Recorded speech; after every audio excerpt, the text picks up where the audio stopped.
Welcome. I am Will Rogers of Arizona Theater Company, and thank you for joining us today for Creatives in Conversation, a conversation with the cast and creative team of our current digital play reading ALMA by Benjamin Benet, winner of our 2019 National Latinx Playwright Award. And we hope this will be an opportunity, we hope you've had an opportunity, rather, to catch up with the reading. If you haven't, there's a few hours left after this conversation is over for you to see that. But let's dive right into it, and I'd like to introduce who we're here with. So here today we have the playwright Benjamin Benet. Hi, Benjamin. Thanks for joining us. We have Danaya Esperanza, who plays the title character Alma. Hi. And hi, and then we also have Maria Amorocho, I'm sorry, who is a local Arizona actor and who does our stage directions. And I believe our director, Kat, talked about you painting the world of this play, and you really do. It was really beautiful. Thank you. To hear the way that you brought that to life. And then not in the room, but in the chat room on Facebook Live is Chanel Bragg, our Associate Artistic Director. So if you have questions for the cast or the creative team, please put those in. Oh, well, here's Chanel right now.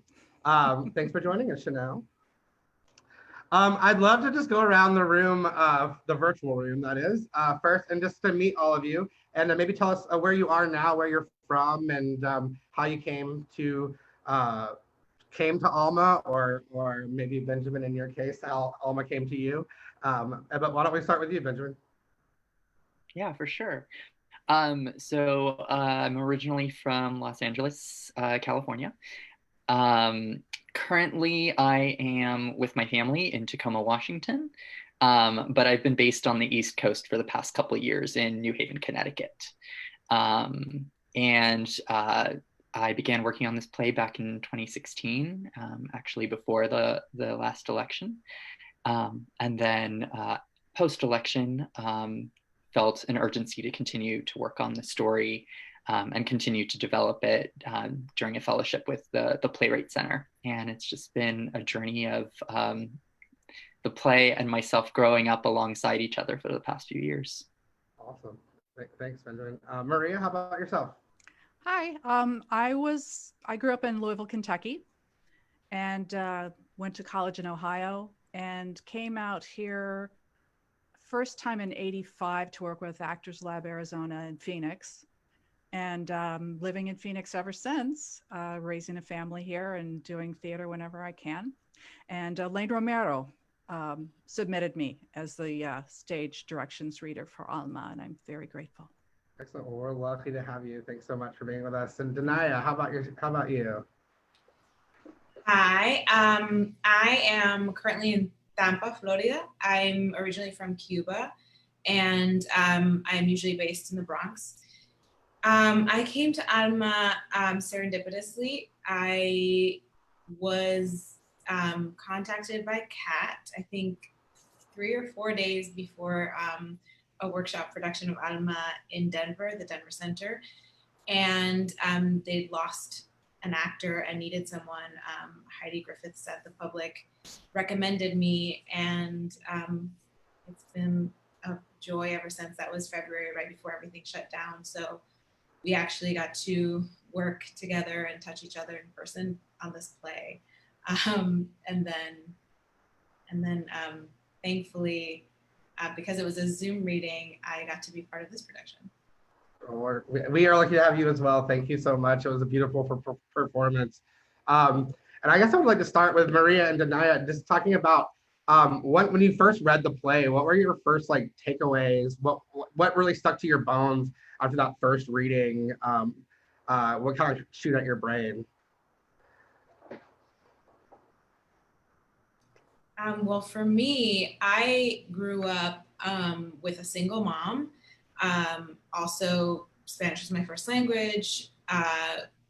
It's a little different because we got asylum from the US before coming, so we didn't necessarily have to worry about deportation, but a lot of the same struggles with an immigrant, as an immigrant family.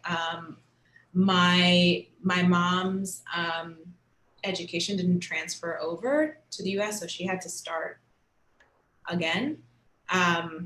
and she was an engineer in Cuba. And when she came here, she was like working in factories and working in old folks' homes and things that were not related to her field at all because she couldn't practice. So there was a lot of like, not for you, you know, for you, it's going to be different. For you, it will be, you will have a different life because you have other opportunities because we are here in this country. So I definitely related to that and to the mother-daughter relationship because, you know, I grew up, my mom was my best friend growing up, same way that and my nan and daughter best friends, you know, and the love, the pettiness, the petty war, as Kat loves to say, is like just rife with love in petty war. So that really rang true for me. That's great. That's great. How about you, Maria? The first impression that I had from reading it, and mostly from reading it together for the first time, and we were discussing this, was just the feeling of claustrophobia. Just being trapped in a situation and in a room and in a little apartment, and in that crazy time between the election and the inauguration, and just sitting on the edge of our seat, praying for a miracle, that something was going to happen, that was going to change everything. And it just, that feeling, that anxious feeling and that trapped feeling, and having to work through the fights and the petty arguments and find the love again and what's important, because you are trapped together and all we have is each other. And it's that I'm feeling that again, of course, during this pandemic. It's that same kind of trapped feeling and fear and hope and teamwork, I guess, you know, just trying to trust each other and help each other however we can. Yeah, Ben, was that feeling of claustrophobia something that you like really intentionally brought to this piece, or is that something that's sort of come out of it? Yeah, I think first of all, deciding to keep it in the domestic sphere of the apartment, I think was a really intentional choice. I think to have the television sort of be the portal to the inside world that begins to really permeate the relationship between mother and daughter and become more and more unavoidable, I think was another like way in which to communicate that feeling of like you're being enveloped and feeling trapped, and how do people react and push back to forces that are pressuring them. That's really beautiful. I wonder, like, has it changed seeing it on this digital platform, or is it really? Do you feel like the play is the same when the experience of the play, rather, of seeing it is the same, seeing it live or seeing it digitally? Something like, you know, we're all grappling with that right now. I know, Denai, you said you were doing several readings this week. I assume those are all on Zoom or digital somehow. You know, how do you think about bringing a play that you have seen in 3 dimensions to a platform and keeping it theater, making it theater and not a TV show or a movie?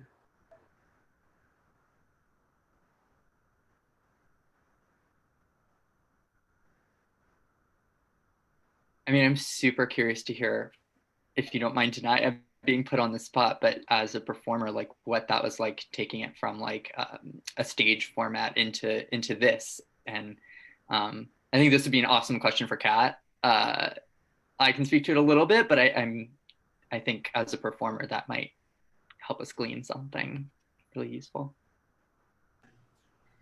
I think it's very technical and had to get a lot smaller, because even though it is theater because of the platform that we're on, we had to pare down in the same way that I think that film and TV would do. And in some ways, I think even more so because we're so close to the camera. It's like it's having a close-up the entire time.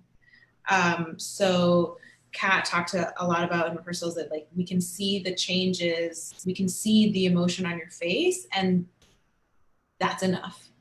Mhm. We can see what you're feeling in your eyes so that your whole body doesn't have to react in the same way, because that can even become distracting to the storytelling, just because we can't see, like, we are cut off. And so how we focus all that energy in our faces, which are, that was already there, but how do we distill it? And of course, volume, because we're used to being in when we first did this, we were in a theater that was actually had been converted from a movie theater. So there were a lot of velvet seats, and that sucks the sound. Yeah. So I think both Amandla and I were just already in that mode of like, we not just a regular theater, a theater that is sucking sound away. And so we came at it from there. So it was a lot paring down, which is a lot easier than revving up. Yeah. It's really interesting because you say that, because regardless of the size of space, the connection between the two of you is really palpable. You really feel there's like an energy between your eyes almost, Yeah. I felt like it was a great opportunity for me. It was interesting. I was watching this with my family, and afterwards we were discussing it. My husband said, it took me a while to understand that you're that person on the side of the stage that's reading the stage directions, and that was you. I said, yeah, because it's a completely different portal into that idea. And I felt like Kat was very helpful to me to help me find my way to serve the play, because I felt like sometimes I was objective observer, just translating the action that would be happening that we're not seeing. And at times I felt like I was a scenic painter, helping to create the world. And other times I felt like I was the inner voice of Alma, or the inner voice of Angel, and commenting on how that action was taking place. So, and Kat helped me, decide which was more appropriate to tell the story. So for me, this was a really exciting opportunity. I'm thankful that I got to tackle it, especially with such a wonderful, such amazing artists. I'll just put it that way. Kat Rodriguez, who we've mentioned several times, is the director of ALMA, and from the very first production meeting, I remember Kat's talking about this is a reading and wanting to treat it as a reading, and it's really, I think it's been an interesting ride for all of us as we figure out what that means in this digital world, and what is theater now. And I think that I think that there's so many different answers to that. Like it can all be theater and it can all not be theater at the same time, and that's okay, because we're hearing these stories. And of course, this story is so intricately woven in terms of, well, this is a two-hander. So those of you who don't know what a two-hander is, industry term meaning a two-person script, and they're notoriously hard to write. And Benjamin Benet did an amazing job writing this one. And I wonder how, both as an actor and as a writer, you find, I mean, that's a gargantuan task to take on either side of the on stage or off. And I wonder like how you, does it change your approach to the material at all when you decide, okay, this is only going to have two characters, or I'm the only other actor in this play? Is it a different experience for you than having a company around you, or having a company you can draw from?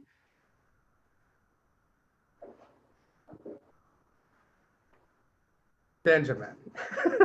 Great. Let's see. I think from a writing perspective, I'd always been very interested in writing a play this way. And I knew that it would be challenging. I did rely a lot on actors when I was workshopping the piece early on, because I think the trick with the two-hander is finding a shape to the action of the play where it constantly feels like things are building in a believable way. And I found that like trying to Frankenstein the script and just like move ideas or beats around, you could feel the like sort of jolt of that it didn't feel natural. It didn't have a fluidity to it, which I always aim for in my work. especially if it is going to be such an intimate relationship. I think there needs to be like a flow to the language and like a natural sense of escalation to the situation. So trying to figure out how to best structure the play so that events were happening in a logical sequence, but we're still allowing the momentum of the piece to continue to build is quite a juggling act, I have to say. And in early workshops, it really was just sort of observing actors and trying to learn, okay, like how do I get things to really flow naturally? How can I start to give it a sense of ebb and flow? And a lot of times I just had to sort of throw out the draft of the script and just start back at page one and just start rewriting. Just sort of knowing what the events of the scene were, but not trying to be too precious or tied to any particular language or sense of how to get there, that I just had to sort of naturally find that energetically in the room and then try to write it the next night when I like started back at page one the next day with the next draft. And I worked like that for about a week, and then eventually found a shape that worked. And then it was honing and trying to figure out, okay, how do we continue to tinker with it? How do we continue to like massage it so that it continues to have that shape that is so desired and difficult to achieve, where it's continuing to escalate in a believable and engaging manner. Awesome. Does that, when you do that, when you go back and you start again, is there like a beat sheet beside? I'm just really curious about your actual process, or are you just trying to see what comes out of your head? Like put that all aside and really. Yeah, I think there were a few events that I had sort of targeted that I knew that were going to happen at some point in the piece, but I didn't know exactly the sequence of them when I was having to rewrite. I decided that the best way to work was to sometimes try like, what if we're dealing with the television first? What does that do and feel and look like? And then move to like dealing with alcohol after that. And then switching them and trying to figure out, okay, what feels most urgent? I think that was the trick, was like, I kind of knew what the ingredients for the play were, but trying to figure out what were the most urgent moments that felt logical to address for the actors to sort of play with, and then sort of be like, okay, we've gotten sort of that obstacle out of the way. What is the next thing that pops up? And then what is the next logical obstacle? And like continuing to like find the puzzle. Yeah, I guess that's the best way to describe it. Was like I had like a puzzle piece here, a puzzle piece that I knew kind of fit there, a puzzle piece that maybe fit there, but trying to figure out how to like...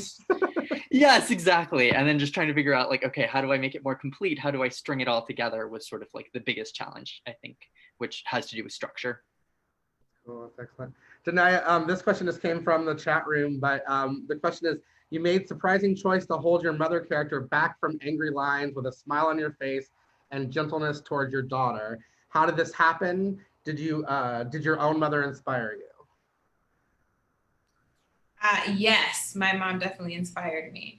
I think there's so much love in the piece.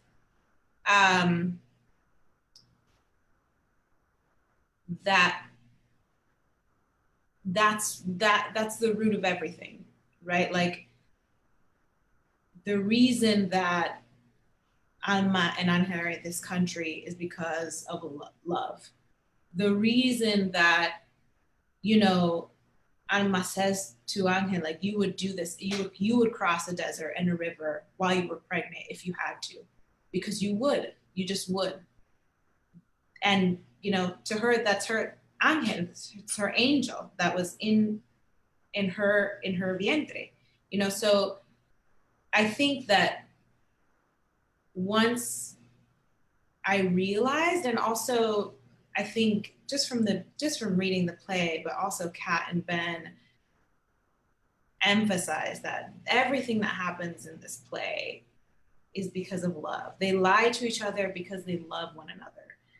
They, like Angel is drinking because she's stressed because she didn't apply to take the SAT, because she loves her mother so much that she cannot possibly bear the thought of leaving her in a world in which, you know, she's always in danger of deportation.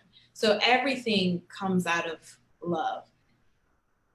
And they trust, even though they do lie to one another, they trust each other, and in a lot of ways treat each other as equals. So I think of like, when I'm angry at my friends, it's not I don't know, there could be like a, you know, why are you like, oh, why are you doing this? Like, kind of energy that does bring us a smile to your face, the kind of trust that makes you want to explain to someone rather than just yell at them. And for me, my mom treated me as an equal from a very young age and would explain things to me. She was very emotionally open with me. So when I hurt her, she told me that I hurt her. It wasn't like, I don't know, I don't really, yes, people get angry, but I think it's more like pain, and how do you express that pain? And if you really are expressing the pain, then there is always a gentleness, because if you feel open enough to really express it, then I think the room for, I don't know, I don't even know if I would call it anger, but maybe by anger you mean yelling, or there's not a lot of room for that if you are really being heard and feel like you can speak. That's great. That's it's almost like disappointment. It's not when the parents are like, I'm not angry, I'm disappointed, and you're like, that hurts so much. Yeah. Yeah, exactly. That's not to say that like they don't like talk loud and yell, right? But there's like this kind of parent yelling at a child that I don't think necessarily happens in their relationship. Yeah.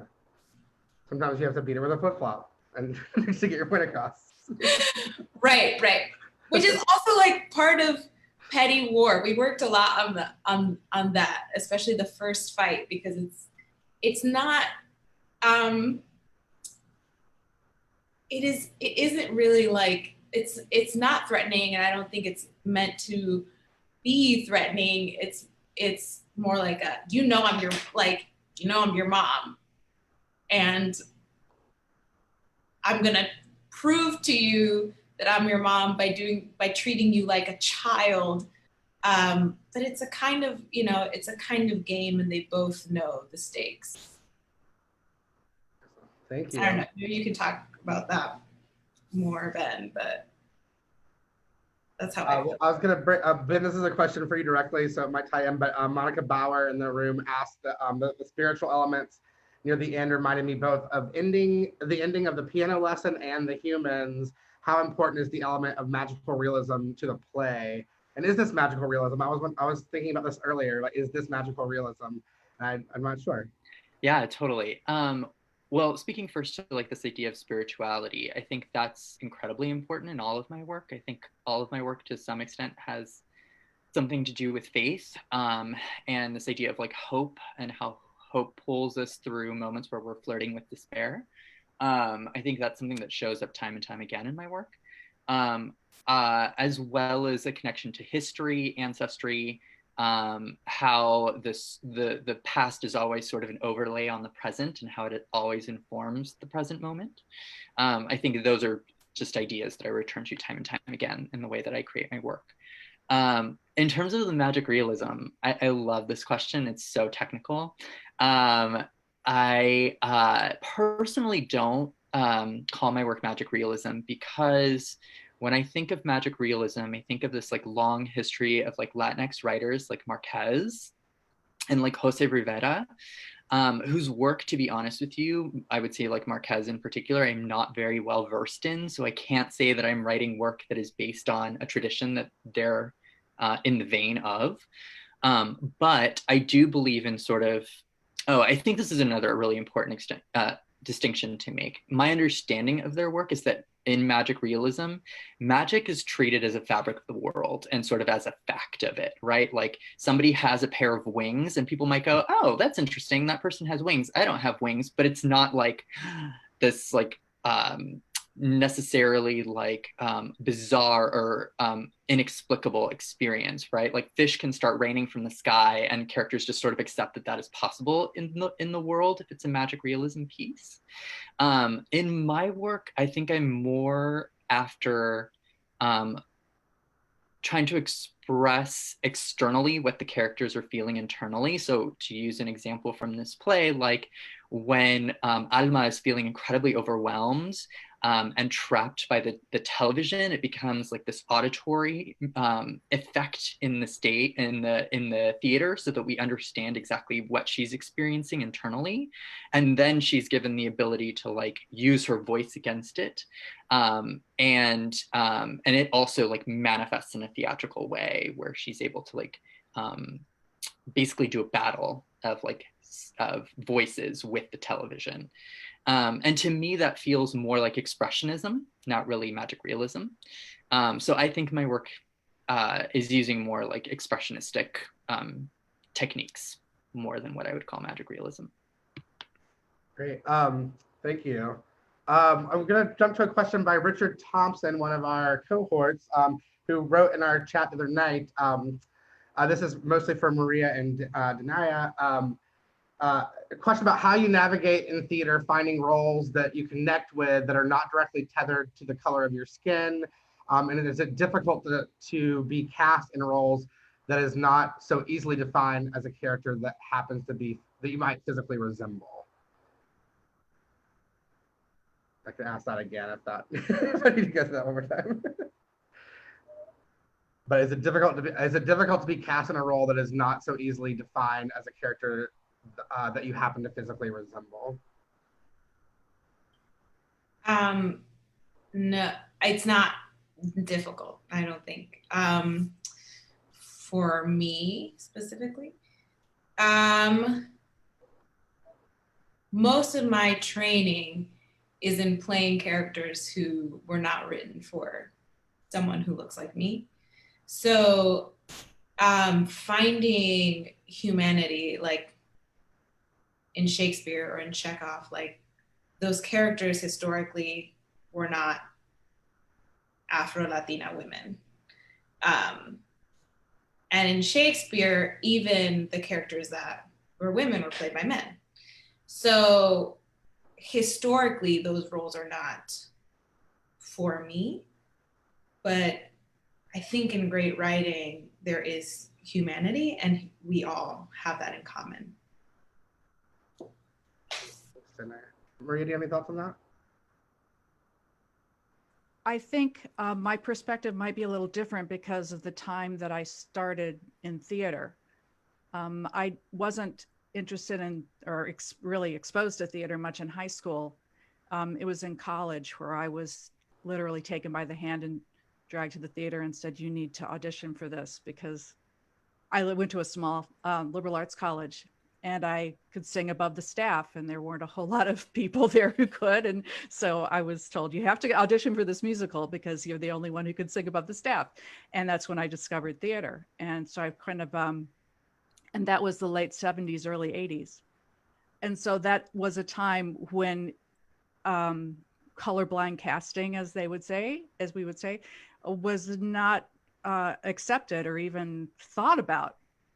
And so I have encountered a lot of, well, I actually heard a director say once, well, I don't want to make a statement on ethnicity by casting her. So yeah, I see everybody's eyebrows going up. That shows you that I come from a different beginning than you do. And I'm really excited to see, I mean, now I think about, oh, well, I could sing that song, even though it's traditionally sung by a man. Or why couldn't I play that character, even though it's usually played by a man? Or, you know, I am a certain age, but why shouldn't I play Juliet at this point in my life, especially on Zoom? Exactly. Why not?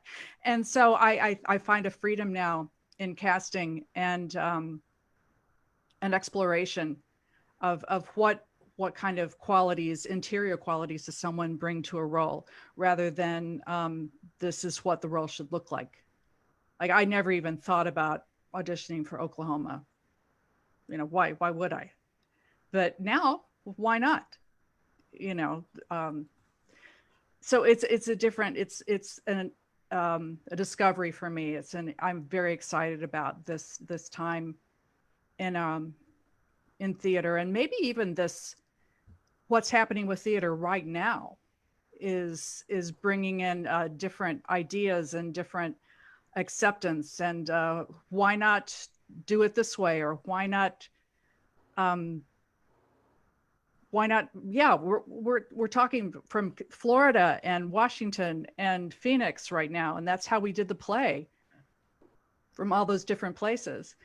And so I do come from a different time, and I'm just beginning to accept that maybe I can put myself out there for things that I in the past I would never have considered.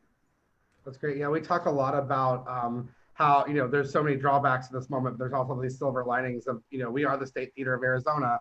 Now, can we be the State Theater? Can we be everywhere in the state all at once? We have that opportunity now. So what does that mean, and what does that mean to our obligation to the state and to the country, I guess? Elaine Romero in the chat room, who is one of the judges of our National Latinx Playwright Award, says that ALMA is truly a universal piece, which is the entry point for a wider audience. And Howard Allen asks, this kind of goes back to your talking about plays on Zoom, were the actors able to see each other, to see the other actor on screen near their own camera, because they seem to be talking to each other in a live theater way? What was the technical process of getting this all to work like? Yes, we were. We talked about where we needed to be, you know, where our scripts needed to be, and we did work, you know, technically to make sure that our eye lines and where we were on your Zoom, where you as the audience could see us, so that it did look at like we were looking at each other. And I was looking at Amanda wherever she was on my screen, and she was looking at me wherever I was on her screen. And Maria was our beautiful, as one of my family members put it, narration, that you were the narrator carrying us through the story. And they were like, it was so great to have a narrator so that we could imagine everything else in the world. And I was like, that's such a beautiful way of,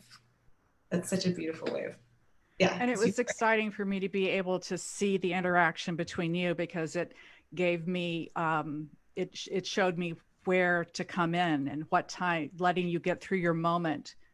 And especially your character, Alma, has to complete some moments before we can move forward. And to be able to watch you do that, and to feel like I'm an actor on stage with you, living through your moment with you until I respond. So that was, it was necessary to see you, and it was wonderful to see both of you. I was above, you know, sneaking, looking in, and to seeing you interact with each other when I knew that you were literally a continent apart.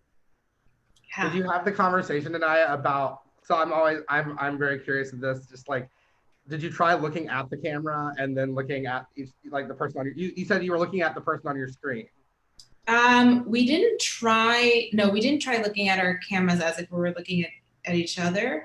But we did use that for the television, because it feels like you look at a camera, it feels like you're looking at the audience. I think it would feel more like the audience is being watched, as opposed to you're looking at the other person on stage. I think it breaks that wall. Which I think was great for those television moments. I just wanted to add one thing about casting and being cast as someone not close to you or close to you.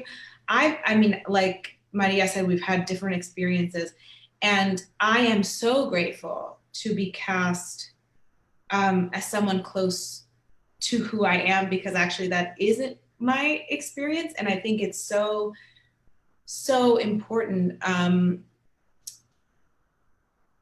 that more of these opportunities become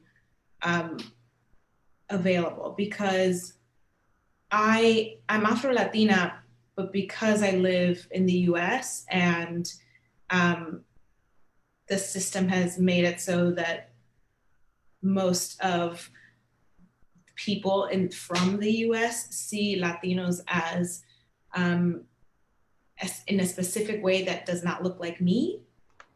I don't get to play roles that are close to who I actually am. And so this was an incredible gift. And also, I think I saw that question maybe the other night in our talk about anti-Blackness. And it's so often, and I don't audition for these roles, I turn them down, because so often roles are that are written for people of color, and I'm a queer woman of color, and a lot of people in the industry know this, and I become, or characters like who I am, become the token magical negress of the play that makes everything like okay again, and all of the love and the learning and forgiveness lie in this one character, and everyone around that character is usually white. And then it becomes, the piece becomes about race in a way that I think is detrimental to the person playing it and the people watching it, because we are not superhumans. And that kind of character doesn't get to grow. Everyone else gets no, they're already super, and that like that idea of being the superhuman, being the magical Negro, the magical negress, the magical like queer, everything in one person does translate to, you know, oh, well, we don't actually suffer, so we don't actually need the same kind of medical treatment. It has repercussions that are very dangerous in the real world. And that is not the kind of character I think that should be written, or that like and I'm sure a lot of actors don't want to be playing it, but if that's the only work that's out there for us, then it's a difficult choice to make between, do I play someone close to me, but that represents something that is not, it's not a good reality to be representing, is a difficult choice to make. But yeah, I just wanted to add that about what does it mean to play a character close to you? Because yes, I am a queer woman of color, and yet I don't want to be that person in the world of a play. Yeah, and that's what's exciting now is like Benjamin is telling stories that haven't been told, about people that their stories don't get told, or they're told through someone else's eyes or through someone else's growth. And the kind of stories that you were talking about that you turned down, it's not really about that character, even though that's supposed to be the main character. It's about the white people in the play. It's their point of view and their story and their growth and what they learn, instead of being about the person who you're supposedly telling their story. Right. And then their story's not being told. Right. It's about those people being forgiven for whatever they've done by that one magical creature that absolves them of all historical crime and systemic racism and systemic homophobia.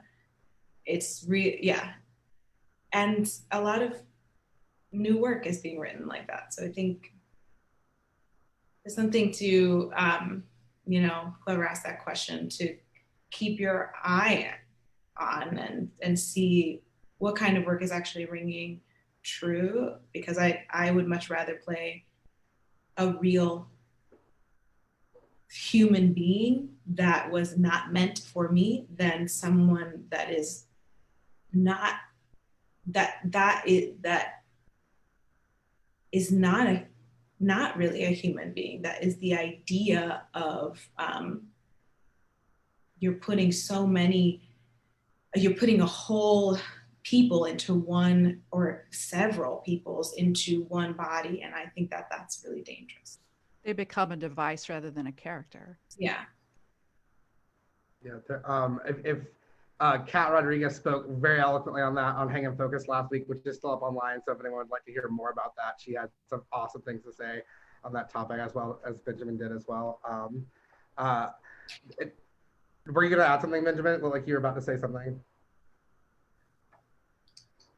Just that I totally agree that I continue to see a lot of new work where, speaking directly to my play, where like the characters who are undocumented become supporting roles, become stereotypes, become characters that are in need of salvation from others that are mostly helpless. And I think that's something that was so important about the writing of Alma, was that these people be represented as having agency and be represented in the full breadth of humanity that all people have, and that we see them with joy and with pain, and that we see them with hope and flirting with despair, that their full complexity is represented in the story.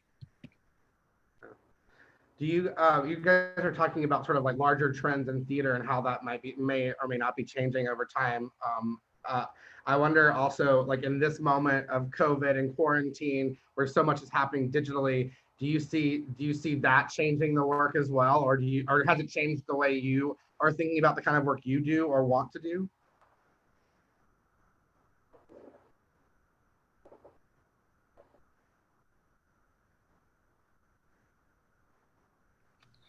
I'm going to jump in just because that question made me think a little bit of the conversation that we had with Eliana yesterday and on Hang and Focus, and talking about like the pressure to, as a writer, to tell stories that speak to identity, and mostly the most visible parts of your identity. And a lot of times the types of stories that get selected are the ones that speak to like the pain and suffering of particular visible identities. And at least for myself as a writer, I feel like I have explored like many facets of identity through the various plays that I've written, and more I'm feeling less pressure to do that. And I think especially in this moment, I feel like that while I continue to write Latinx characters, I'm not trying to lean into their identity as sort of the center of the story, if that makes sense. That I want to make sure that I'm telling a story that feels rich and complicated, and depicts them in ways that I just don't think we see in mainstream media. Something that is not a headline, that it is stories about family and intimacy and universal relationships. If either of you want to add to that, or?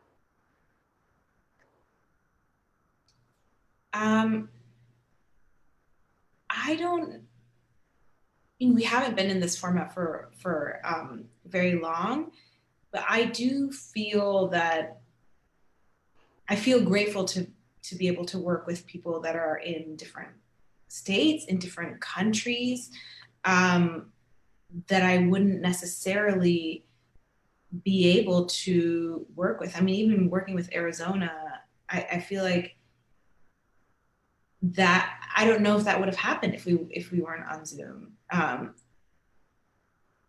because I mean you have to fly out actors from from everywhere, and I don't know if we always get the cast that you would love to have for a certain workshop or a certain reading. because of where we're located. So I do feel so grateful.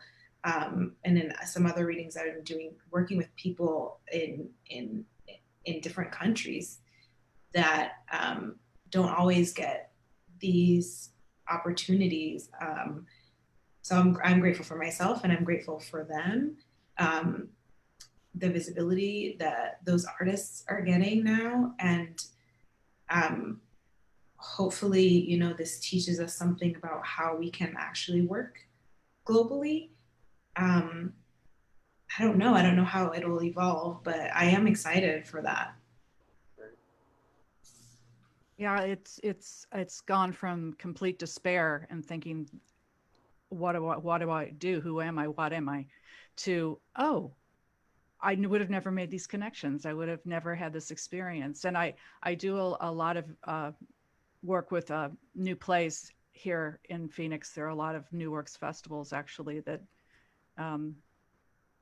that nurture playwrights here in town, and I've been doing ever since my kids were small, because I couldn't be gone 8 hours a day to go to rehearsal, and to be able to, and I've learned so much about how play is made, and I've been so grateful to, as you were saying, Benjamin, be able to help the playwright figure out the play.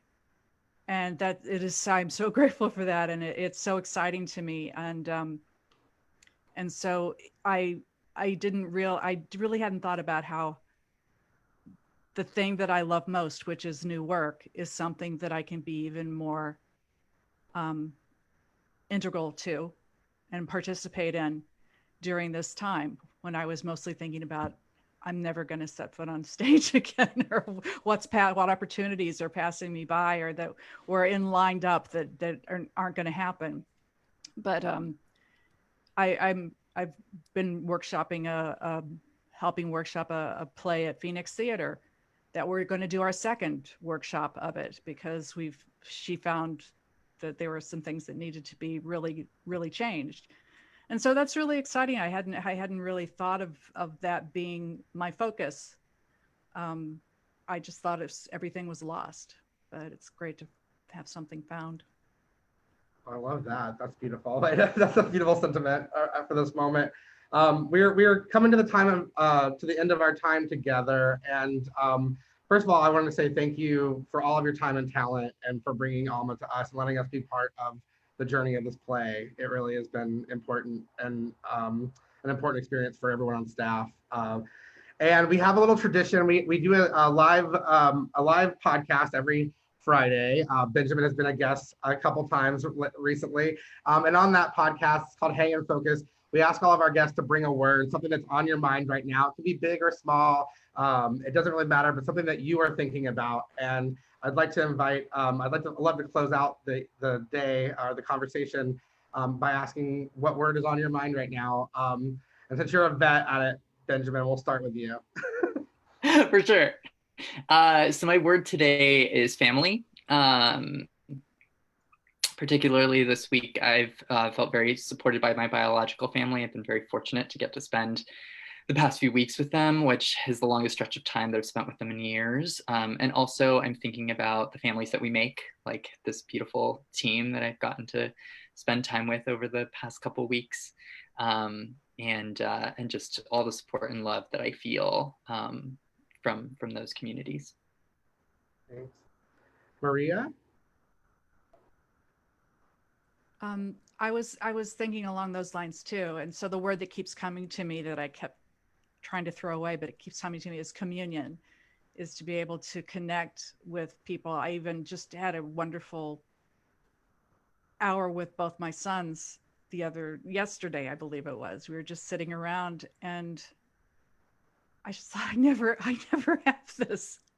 I never have my two grown sons in the same room and everyone's awake and not at work. And it was, I kept saying, well, I need to go do this, but that'll wait. Who cares? I'm having this now. And to have this opportunity to connect with the three people on the screen and the people out in the stratosphere, and Howard, hello, and Elaine, hello, Chanel.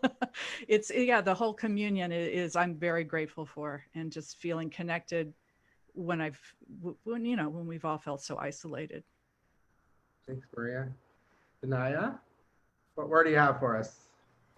I keep coming back to joy and finding joy in the work that we're doing and joy in our daily lives and doing things with mindfulness and a smile on my face. I think this piece is so full of hope, and I think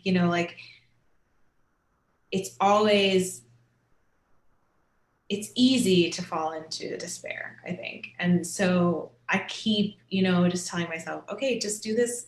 Yeah, we have to, this is what we're going through. Can I do it with a smile on my face? Can I do something that's joyful for myself? Make myself a cup of tea, read a book, everything that you're all talking about, and sharing the space and the time that we have with one another, whether it's over Zoom or in person, quarantining, finding the joy. Thank you. I think that's a lovely way to take us out. Everyone should go and find something to bring them joy today.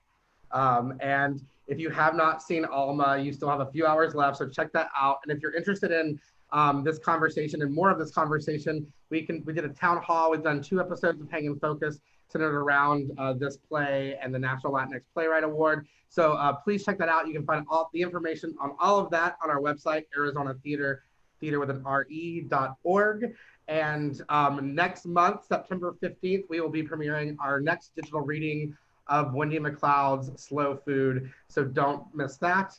And until then, have a great weekend, everyone. Ciao. Bye.